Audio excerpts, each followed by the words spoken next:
Bonsoir aux amis du progrès. Bonsoir à vous, Monsieur Clairet. Merci encore pour ce que vous faites pour notre chère Côte d'Ivoire. Vous êtes un vrai combattant, vous êtes un vrai soldat, vous êtes un bon fils du président, son Excellence, le président Alassane Dramane Ouattara. Encore merci pour ce que vous faites. Ben, je viens de vous prendre en marche tout à l'heure, donc moi je tenais à participer à votre émission. Je suis souvent passé pour intervenir. C'était un peu pour parler de quelqu'un qui a gouverné ce pays, que tout le monde connaît, un ancien président qui a sémé la désolation, qui a foutu le bordel, excusez-moi du terme, dans ce pays, et d'une façon ou d'une autre, qui est parti du pouvoir, qui a été chassé du pouvoir. Et aujourd'hui, cette personne essaye de créer des passages chez les ébriers, essaye de passer partout pour faire croire, pour se faire passer pour une victime. Cette personne aussi essaye, je vais parler de l'ex-président, l'ancien président Laurent Gbagbo, essaye de faire croire qu'elle a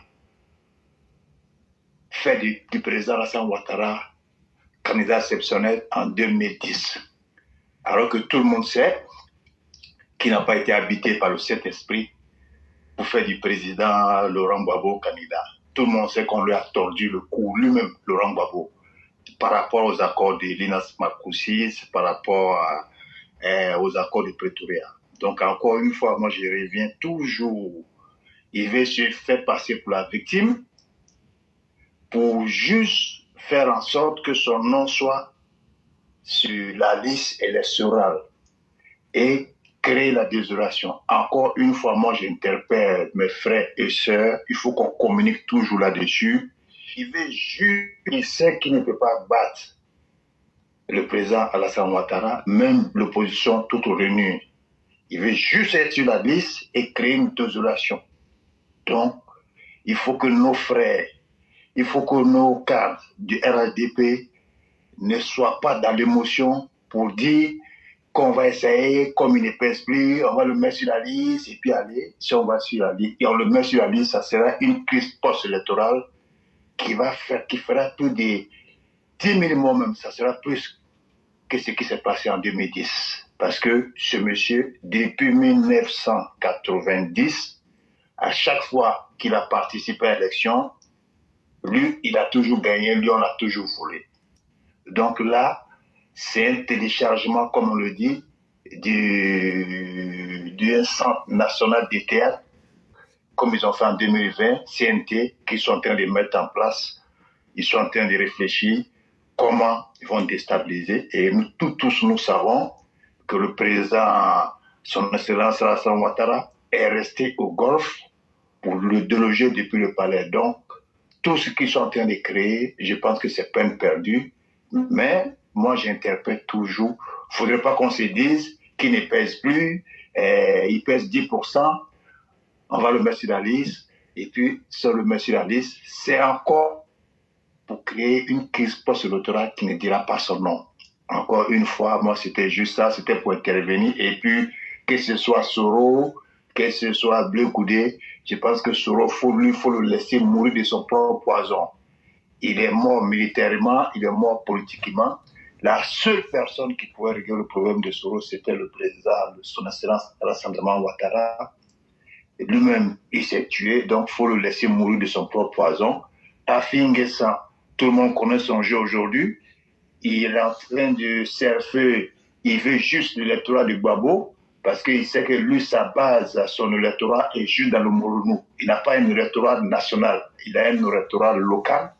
Et alors que nous tous, nous savons que Gbagbo ne veut plus le revoir, lui et Bleu Goudé et Simon. Donc, ça serait très, très difficile pour eux. Donc, moi, c'est toujours interpellé nos cadres de faire en sorte que Gbagbo ne soit pas sur la liste et que pour une fois, on apprenne à respecter ce que la justice dit. Parce que les vidéos aujourd'hui, les paroles, les déclarations de l'ancien président Laurent Gbagbo aujourd'hui surabondent. Il disait que l'article 35 est fait pour éliminer Ouattara. Il disait que Ouattara ne sera jamais candidat, qu'il ne serait même pas président. Donc, on a écouté aussi ces discours au Forum de la Réconciliation que l'article 35 c'est fait pour éliminer Ouattara. Alors que Guy, à son temps, a dit qu'une loi n'est pas faite pour quelqu'un, elle est faite pour protéger les uns et les autres. Il a dit que c'est fait pour éliminer Ouattara. Donc aujourd'hui, je sais que le président Ouattara ne se mettra pas dans cette posture, venir dire qu'une loi est faite pour l'éliminer. Il n'a jamais répondu d'ailleurs. C'est les lieutenants d'une façon ou d'une autre qui répondent quand il fait les déclarations.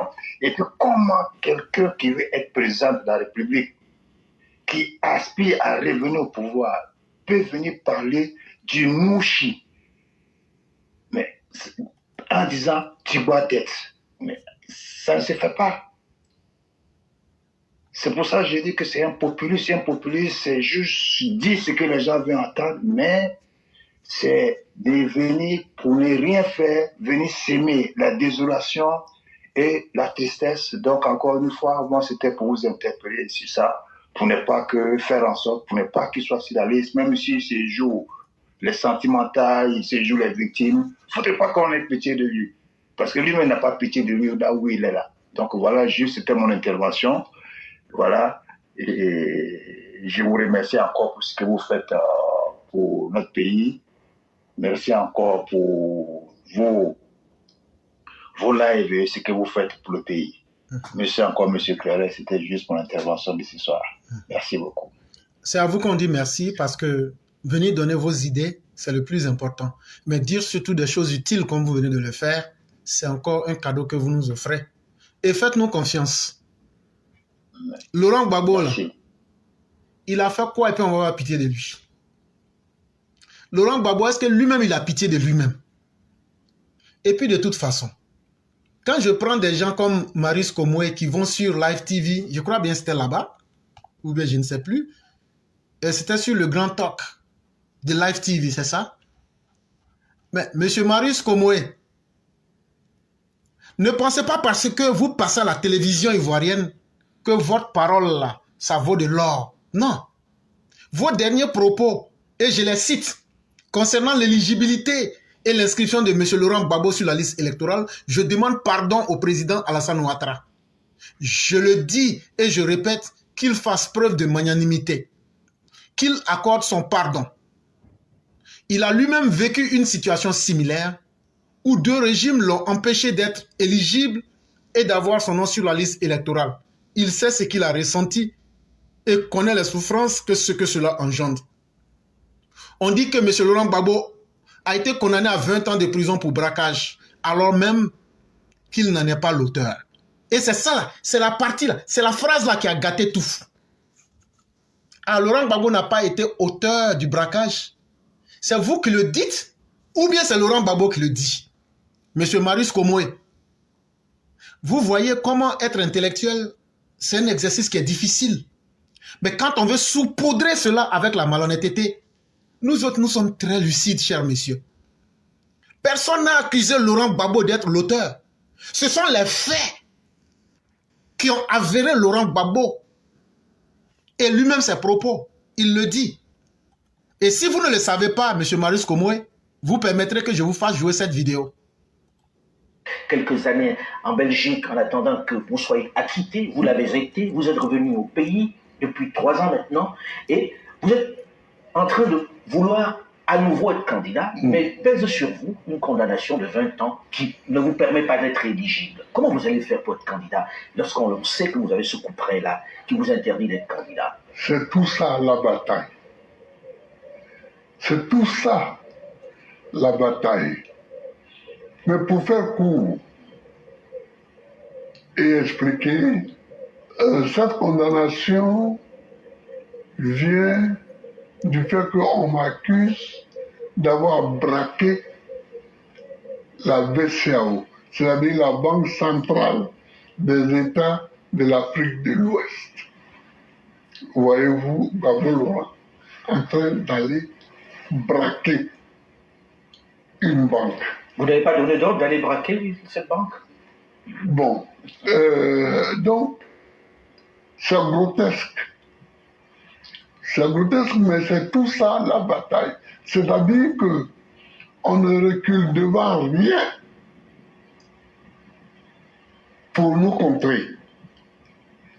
Pour vous, c'est une cabale, Monsieur le Président? Mais dès qu'ils ont su que j'étais en train d'être acquitté à la CPI, ils ont monté quelque chose ici. Parce que pour eux, ils m'avaient envoyé à la CPI, c'était ad vitam aeternam. Or, voici que je m'apprêtais à revenir. Donc, ils ont monté une petite cabale. Pour vous, c'est une cabale, il n'y a rien à vous reprocher sur ce braquage-là de la BCEAO? Mais vous ne reprochez rien? Il n'y a jamais eu de braquage. Quand j'étais président... Écoutez très bien. Hein? Écoutez très bien. On a voulu, comme on le fait aujourd'hui pour les États de l'AES, on a voulu faire en sorte que, à l'intérieur du pays, les populations se révoltent contre moi. On a coupé le robinet. Voilà. Donc, on a voulu m'empêcher de payer les salaires. Un matin, j'allais au conseil des ministres et j'apprends par la radio qu'un certain nombre de banques ont fermé et que tous les dirigeants sont partis hors du pays et c'était la fin du mois. Donc les salaires étaient déjà positionnés. Donc il ne fallait pas que les banques ouvrent. Donc j'ai décidé, arrivé au conseil des ministres, de nationaliser ces banques-là et d'y affecter illico presto des Ivoiriens qui ont procédé au paiement des salaires. Ce que Laurent Gbagbo dit ici, pour vous simplifier ce qu'il est en train de dire, d'abord, il dit que lui, il était président. Mais le braquage, là, le jour où ça s'est passé, là, on connaît. Et Laurent Gbagbo, c'était lors de la crise post-électorale. Et l'Union africaine, la CEDEAO et toute la communauté internationale, avec le certificateur de l'ONU, avaient reconnu qu'il avait perdu le pouvoir. En plus de cela, sa signature avait été invalidée à la Banque centrale de Dakar, parce que la BCEAO centrale se trouve à Dakar. Tous ces événements réunis, Laurent Gbagbo dit qu'un jour, lui partait quand il a entendu que la BCEAO a fermé les banques, des banques qui ne sont pas des banques ivoiriennes. Tu prends des gens, tu leur dis allez casser ces banques-là et puis prenez l'argent. Et bizarrement, les gens n'ont pas été payés alors qu'il le dit qu'il les a payés. Le gouvernement était obligé de procéder au main à main pour payer les fonctionnaires après qu'il ait été arraché du pouvoir comme un rat. Donc je vais simplifier les choses pour ne pas perdre le temps aux gens. C'est un braquage. C'était le braquage, ça. Donc on ne vous accuse pas de vous être enrichi avec ça, non, d'avoir payé les salaires. Voilà. Et donc, on a payé tous les salaires. Et quand on a vu que le braquage ne prenait pas avec moi, c'est là qu'on a décidé de me vitrifier. On va parler de la vitrification. Ok. Donc on va s'arrêter là. Mais tant que nous sommes vivants, on ne pourra pas dénaturer les faits devant nous. Et monsieur Komoé, ce que vous demandiez, Marius Komoé, si vous étiez resté dans le cadre de l'honnêteté intellectuelle, en ne rentrant pas dans la fourberie, on aurait pu comprendre que vous voulez jouer sur le sentimentalisme. Mais en même temps que vous demandez l'indulgence du chef de l'État et vous demandez que le chef de l'État ait été victime du fait qu'il a été empêché d'être éligible, les circonstances ne sont pas les mêmes. Le président Ouattara n'a jamais porté en lui l'âme d'un voleur, d'un brigand. Et il n'a jamais été empêché d'être à la tête de l'État de Côte d'Ivoire ou bien d'être en compétition parce qu'il a commis un crime contre l'État ivoirien. C'était plutôt des machinations, des mensonges qui tentaient à faire croire que le président Ouattara n'était pas ivoirien. Alors qu'il a été le seul au Forum de la Réconciliation à montrer les papiers de ses parents, de ses grands-parents, de ses arrière-parents. Et donc, cette politique qui avait été mise en place, que vous appelez l'ivoirité, cette politique de ségrégation et de division du peuple pour animaliser une partie des Ivoiriens, c'est ce qu'il a fallu combattre. Et le président Ouattara n'a jamais demandé la pitié de quiconque. Il a mené son combat et il a su se faire candidat. Mais là, vous gâtez les choses. Quand vous dites, vous utilisez le pronom indéfini, on dit que M. Laurent Gbagbo a été condamné à 20 ans de prison pour braquage, alors même qu'il n'en est pas l'auteur. Mais Laurent Gbagbo, dans sa dernière interview avec Alain Foucault, dit les faits. On n'a jamais vu un voleur dire oui, c'est moi, je suis un voleur. Il va toujours trouver des mots pour masquer son vol. Sinon, une banque qui ne t'appartient pas, quand tu t'en vas casser la banque pour voler l'argent de la banque, c'est quoi? Soi-disant nationalisation. Et donc, on ne va même plus lire les restes de vos propos. Mais ce qu'il faut retenir, personne n'accordera la pitié à Laurent Gbagbo. Laurent Gbagbo sera obligé de nous dire pourquoi les gens doivent avoir pitié de lui et pourquoi le chef de l'État doit lui accorder son pardon. Laurent Gbagbo n'a pas commis de braquage. Laurent Gbagbo n'a rien fait de mal. Laurent Gbagbo n'est pas obligé de demander pardon à quiconque pour bénéficier du pardon de quiconque. Et donc, il n'y a aussi personne qui sera en obligation de lui donner un pardon sur le vide.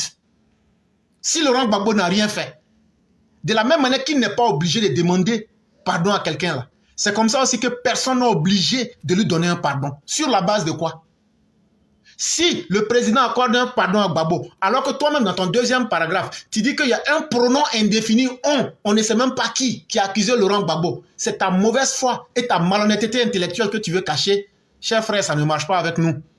Et donc là, toi, ton Laurent Gbagbo et votre pardon, vous pouvez aller vous faire voir au WC public d'Adjamé. Mais nous, on chie et on pisse sur vous, Maurice Komoué.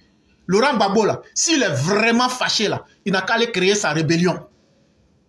S'il est vraiment fâché, là, le coup d'état qu'il a commencé avec les Ibrahim Kaka, les Burkinabés, les Maliens, là, il n'a qu'à aller, il va terminer. Quand il va finir de mettre la tête des Ivoiriens à terre pour marcher dessus, là, voilà, il va devenir président.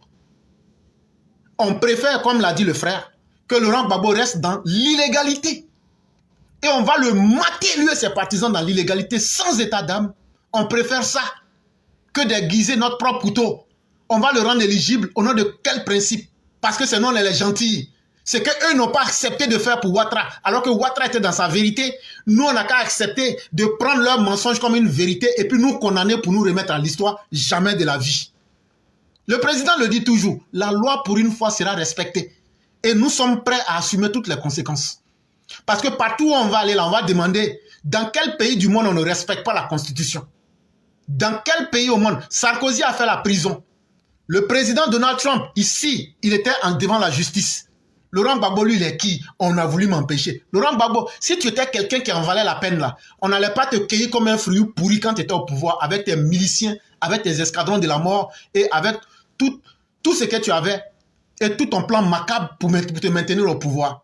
Donc ce n'est pas maintenant où tu n'es plus rien qu'un vieil homme prisonnier de sa propre conscience que quelqu'un va avoir peur de toi. Tu es en réalité une saleté qui vient pour souiller les élections. Et c'est pourquoi on n'en a plus besoin. Mais le président l'a dit, votre velléité de nous faire retourner dans les conneries du passé, ça ne va plus prospérer. Ça ne va plus prospérer, malheureusement. Et donc vous prenez des journalistes mercenaires comme les Maurice Komoué qui disent quelque chose de son contraire en même temps. Mais tu dis qu'on doit pardonner à Laurent Gbagbo. Tu sais à qui tu demandes le pardon. Mais ce pourquoi on doit demander pardon, tu utilises le pronom indéfini, tu ne sais pas. Tu ne sais pas, tu utilises le on. On dit que on là c'est qui? Il faut nous donner le nom. De la manière que tu as dit au président Ouattara, je demande pardon au président Ouattara. Et je le dis et je le répète, qu'il fasse preuve de magnanimité là. Il faut nous dire le on là, qui a accusé Laurent Gbagbo là. Il faut lui donner son nom. Si on connaît le nom de on là, on va tous se mettre ensemble pour aller dire à on. Comme c'est on qui avait accusé Gbagbo là, on te demande pardon maintenant, il faut enlever ça. Et puis Alassane Ouattara va lui accorder l'amnistie. Le désordre est terminé. Et ça, il faut que vous intégriez ça dans vos crânes. Ce que vous voulez avec vos bouches là, ça ne peut pas inquiéter quelqu'un. Côte d'Ivoire, on a fait guerre civile. Ce qu'on devait voir, on a vu. Si c'est pour répéter là, surtout que nous sommes dans le droit là, nous avons préféré rester sur le terrain du droit. Et puis, rester ferme. Alassane Ouattara, ce n'est pas Laurent Gbagbo, hein. Pour dire que lui va se promener avec vous pour aller à Marcoussis, pour aller à Lomé 1, pour aller à Accra, pour aller à Ouaga, pour aller à Kléber.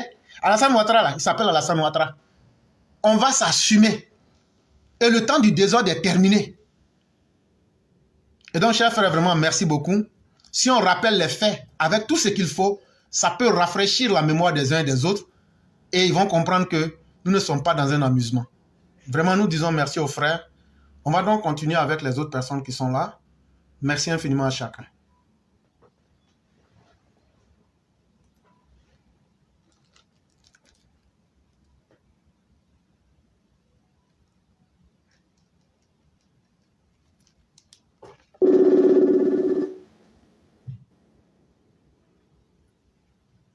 Allô? Allô? Bonsoir, chère mère. Comment allez-vous? Bonsoir, éclaireur. Je vais très bien, merci. Et vous? Je vais excellemment bien. Vous avez besoin d'une chanson?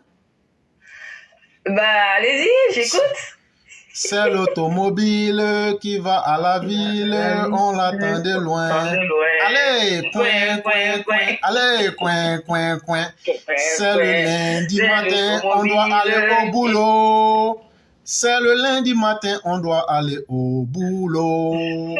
Et ça fait très mal, mal. Quand on se réveille. Non, monsieur, mais je suis un artiste dans l'âme. Et vous voyez. J'ai remarqué, oui. On va te produire. Et ça vaut la peine.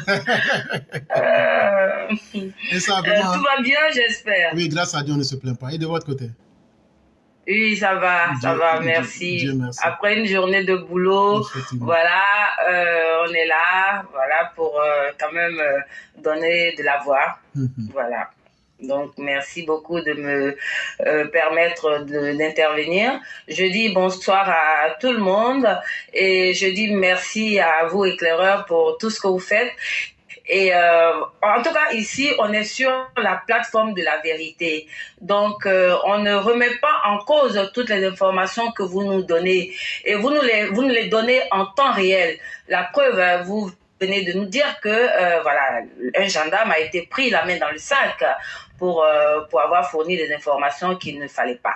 Voilà, donc vraiment, on pense que ici, c'est tout ce qui se dit est vrai, donc on ne met pas en doute. Voilà, ceux qui pensent que vous allez dans tous les sens, vraiment, ils se trompent. Voilà, donc s'ils ne veulent pas vous entendre, ils ne veulent pas écouter, alors qu'ils dégagent. Voilà, en tout cas, merci de nous informer. Merci pour ce travail de pédagogie que vous faites parce que vraiment, vous nous enseignez et vous nous donnez beaucoup d'informations utiles. Voilà, donc on apprécie et on partage beaucoup. Ceci dit, je voudrais remercier les intervenants de tout à l'heure.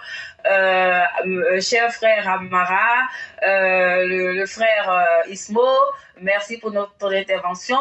Et Ismo m'a devancé donc sur Afi Nguessan. Vraiment, ce qu'il a dit, c'est vrai par rapport à Afi, parce que moi, je prends la parole justement pour m'adresser à Afi, parce que Afi Nguessan, j'ai comme l'impression qu'il n'a pas compris pourquoi Gbagbo est allé créer son parti. Si il était en odeur de sainteté avec Gbagbo, Gbagbo ne serait pas allé créer son parti. Il ne lui aurait pas laissé le FPI. Il ne lui aurait pas laissé l'enveloppe vide.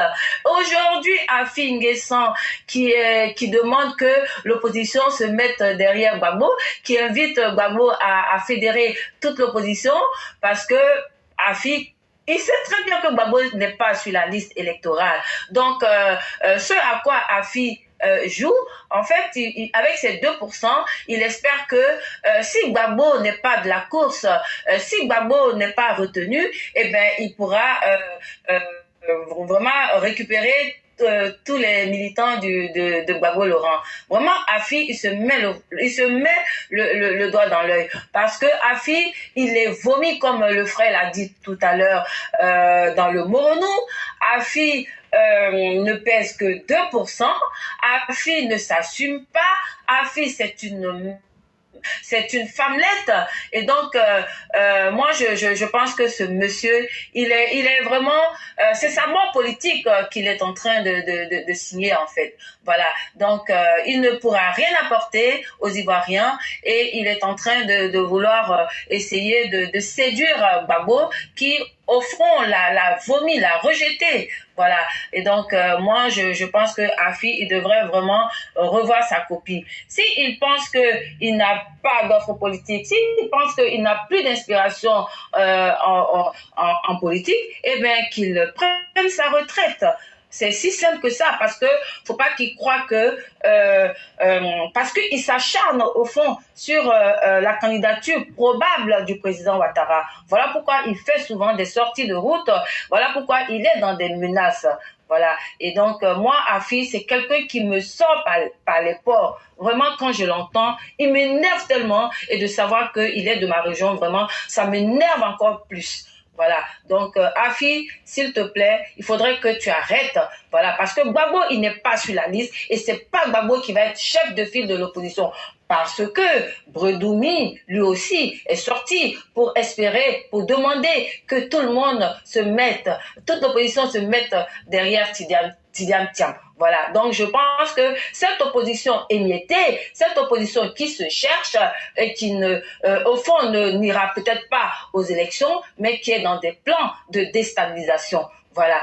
Donc, moi, j'espère que on va être ferme, que vraiment les autorités ivoiriennes vont être fermes et qu'elles ne vont pas laisser passer un seul trouble dans le pays. Voilà, au moment des élections, parce que une élection ne doit pas être l'occasion de créer la chienlit. Voilà, parce que on a l'impression que c'est ce à quoi l'opposition est en train de nous, c'est ce que l'opposition est en train de préparer. Voilà, parce que l'opposition pense qu'il y aura encore un CNT. Voilà, donc nous, on va être très vigilants, on va être très fermes et on espère qu'il n'y aura pas de mort. Voilà, parce qu'on n'a pas besoin que des Ivoiriens meurent pour des opposants bras cassés, des opposants improductifs qui veulent faire un décompte macabre de morts pour mettre la faute sur le président Ouattara,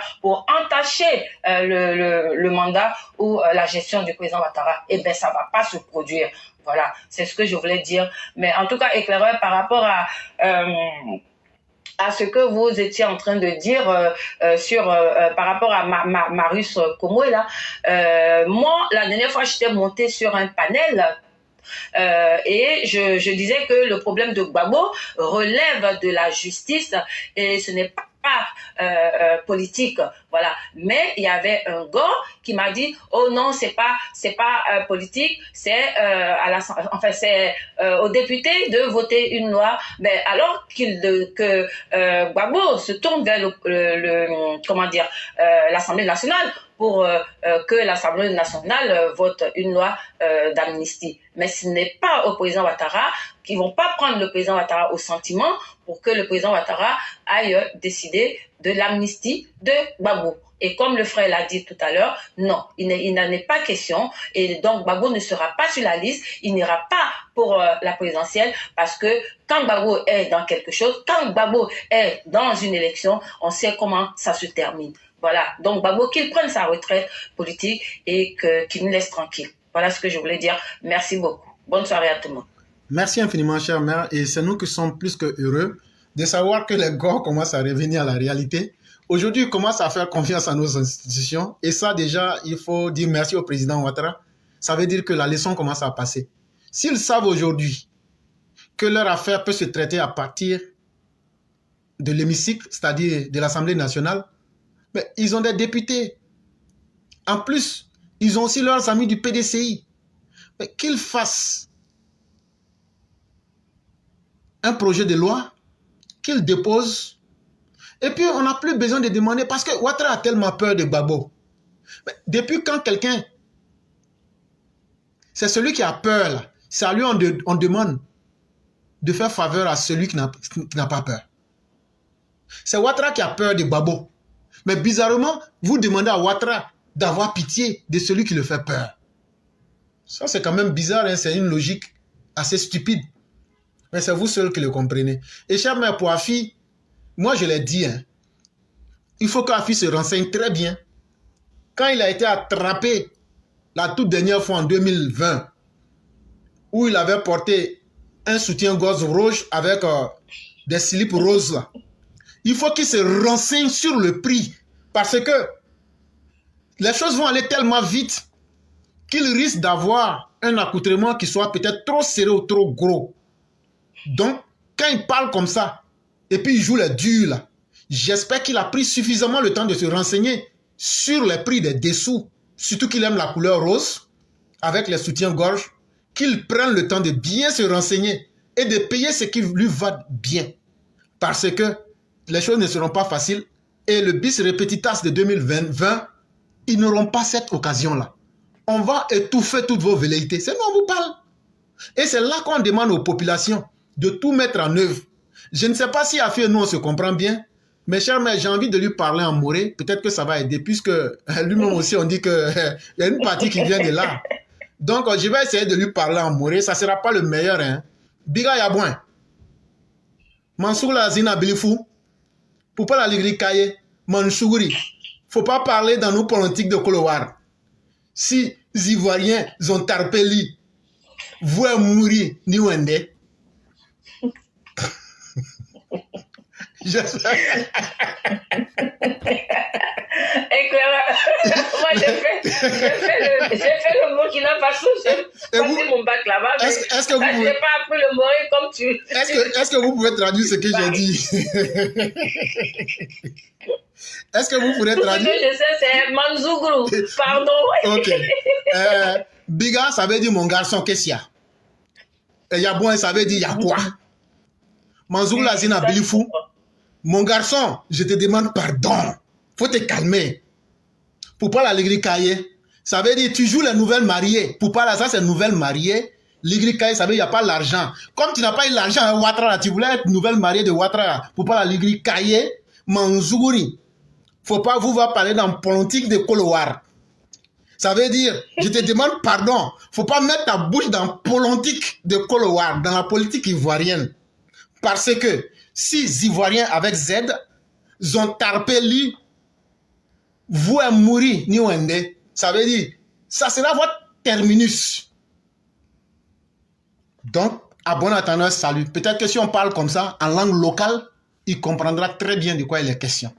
Donc ça, c'était pour faire dans une note d'humour. Et donc, vraiment, merci aussi à vous. Et restons déterminés et très sérieux.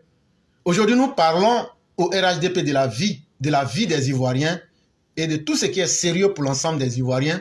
Et l'heure de la distraction est derrière nous. Malheureusement, il y a certains qui ne comprennent pas et qui pensent que nous sommes encore dans l'amusement où on va venir pour se mettre là en train de faire des petites causeries d'agora. Non, tel a raison, tel n'a pas raison, tel a... Hey, on a dépassé ces époques-là. Nous sommes dans la politique du pur et du dur et du sérieux. Et on ne va pas reculer.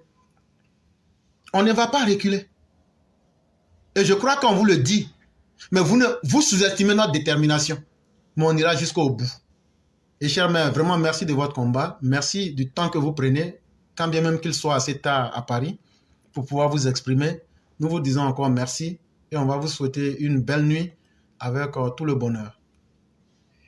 Ok, c'est moi qui vous dis merci, éclaireur.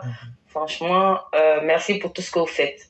Et bonne soirée à tout le monde et bonne continuation. Merci. Merci beaucoup, chère mère, et bien des choses à toute la famille. Merci.